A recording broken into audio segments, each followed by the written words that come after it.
Louvado seja nosso Senhor Jesus Cristo. Para sempre seja Deus louvado. Nossa Mãe. Maria Santíssima.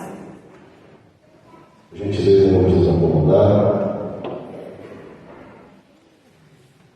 Na história da humanidade, muitos pensadores se levantaram para tentar conhecer a realidade das coisas e apresentar suas opiniões, às vezes opiniões que não iriam transformar em nada a realidade do mundo, mas nós somos também seres da razão. Neste campo filosófico surgiram vários pensadores, e dois pilares da filosofia ocidental são Aristóteles e Platão.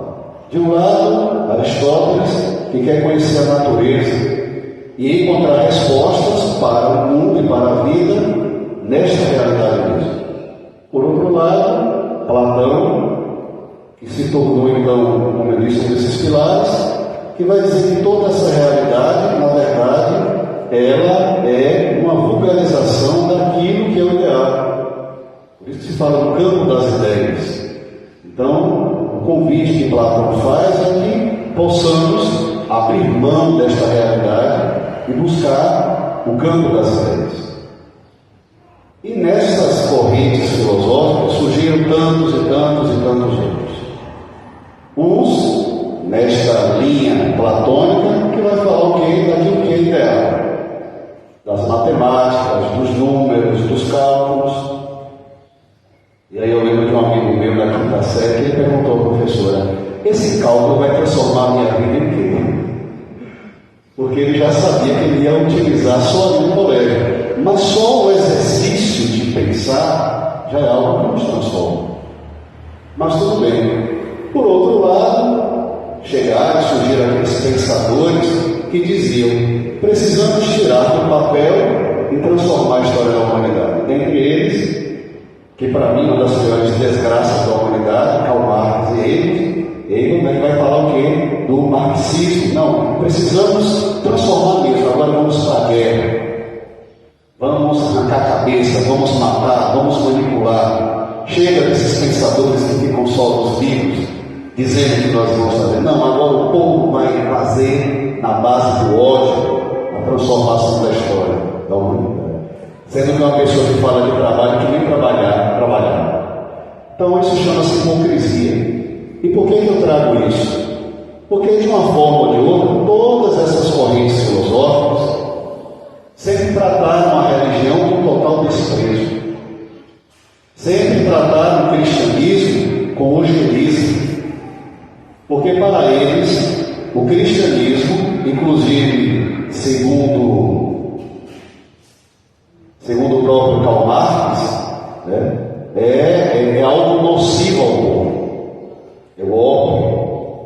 Então eles sempre trataram a religião com desprezo. Por quê? Seja no campo das ideias, seja no campo mesmo da realidade da natureza, para eles Deus não existe, é uma invenção da mente humana.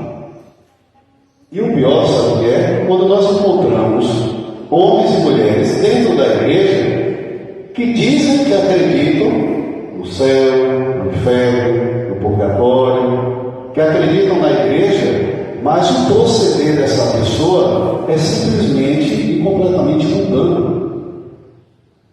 Inclusive, às vezes, ela quer trazer esse espírito de anarquia para dizer: a igreja vai se tornar o que eu quero. Eu conto, vocês contam, quantas pessoas na história da humanidade tentaram destruir a igreja, os ensinamentos de Jesus Cristo, e é óbvio, falharam miseravelmente e completamente. A religião para nós é algo sagrado. Não deve ser um adendo na nossa vida. Até porque a nossa crença religiosa neste Deus que desce do céu e assume a nossa natureza, ao contrário de uma dimensão filosófica ou bela, é de fato algo sobrenatural que transforma aquilo que é natural. Resumindo, em suma, para sermos católicos, pai e mãe, mãe e madrinha da Maria Fernanda, né, que hoje ela vai verdadeiramente fazer parte desta igreja, que nós possamos aprender isso. A nossa crença, a nossa religião não é para covardes, não é para gente medíocre, é para muitos pecadores, mas que ao reconhecer a sua miséria, clamam a misericórdia do Senhor, a graça do Espírito Santo, para que, tendo a sua vida transformada, mesmo que ele nem se dê conta, ele vai transformar a história da humanidade. Eu nunca vi na vida algo mais constrangedor e transformador que a religião católica. Nunca vi. Inclusive, o apelo que a palavra de Deus nos faz é esse: missão não se faz de promessas. Conversão não deve ser algo que deve ficar no seu coração. A nossa vida verdadeiramente precisa de transformação. Já diria o adágio popular: de boas intenções, alguns dizem o cemitério está cheio. Eu gosto daquele mais radical: o inferno está cheio. Para nós, Jesus não é poesia, apesar da beleza da própria poesia. Para a nossa religião, repito, não deve ser um penduricário, um adendo na nossa vida, mas deve ser algo primordial. Então nós precisamos verdadeiramente nos decidirmos por Deus. O que agradou, o que fez a vontade do Pai? Aquele que mudou de opinião. E não somente mudou de opinião, mudou o que? A sua ação divina. Eu não vou não, mas foi. E aquele que ainda chamou o Pai de Senhor: você vai trabalhar na minha? Sim, Senhor, amado Pai, querido Pai, meus elogios. Não foi. E olha que a palavra de Jesus é dura. Então vocês sabem o que é certo e o que não é certo. Então agora recebam essa: as prostitutas e os ladrões dos precedem do reino dos céus. Sabe por quê? Porque eles escutaram a voz de João Batista e mudaram de vida. E quando falar em escutar, não é só escutar e achar bonito.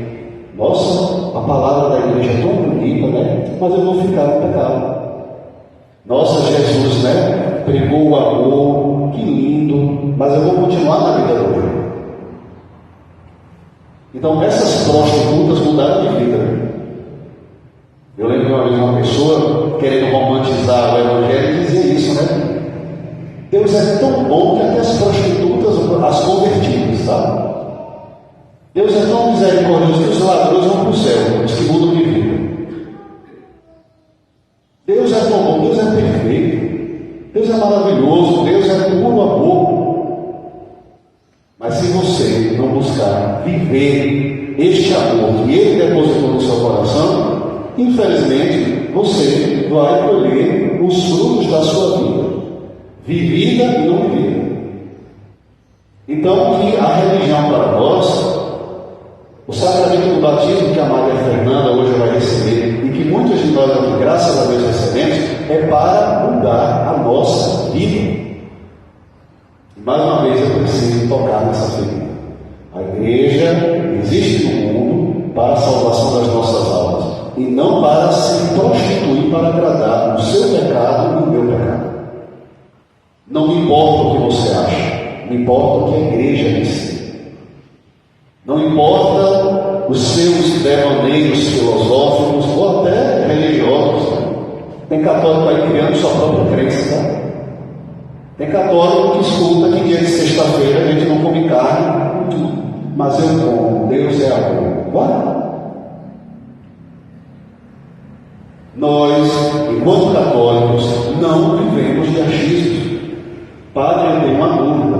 Venha para o altar de Deus, busca a vida de oração e a igreja vai te ensinar o caminho que você deve seguir. Mas um trequinho chamado liberdade, e que todos nós recebemos, a igreja vai respeitar isso da mesma forma que Deus respeita. Então é nessa liberdade que nós devemos pedir ao Espírito Santo de Deus a graça de buscarmos viver o que? Os mandamentos do Pai. E às vezes, para encerrar essa reflexão, é doloroso perceber pessoas medíocres mesmo, sabe? Quanta missão nós temos aí, o mundo carece de amor. E as pessoas estão o tempo todo reclamando, falta amor, falta evangelho. Mas na hora que a paróquia diz, vamos assumir a missão, vamos arregaçar as mangas, eu tenho minha roça para ir, eu tenho minha mãe que está doentinha em casa, eu tenho um cachorro que eu tenho que levar para a veterinária, eu tenho isso.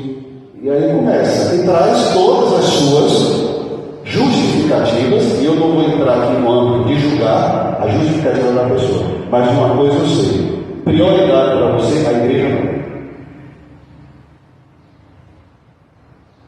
Não existe católico que não é missionário. O espírito da igreja, a índole dela é missionária. Como foi que ela surgiu? Jesus chama os 12 da unção e diz agora, vai, anuncia agora, perdoa o pecado do povo, leva a palavra de salvação. Ou seja, é impossível dizer que eu sou batizado, que tem o Espírito Santo de Deus em mim e me tranco nas minhas vaidades, nos meus achismos e na minha letargia de entender que eu faço parte desta missão. E que sim, sendo uma pessoa religiosa, uma pessoa temente a Deus, que respeita a igreja, ainda que eu não me dê conta, eu estarei transformando a vida das pessoas. E sim, sejam bem-vindos, e a igreja precisa verdadeiramente da sua vida doada, da sua vida entregue em missão. Inclusive, eu quero fazer um convite, dia 4, não é isso mesmo?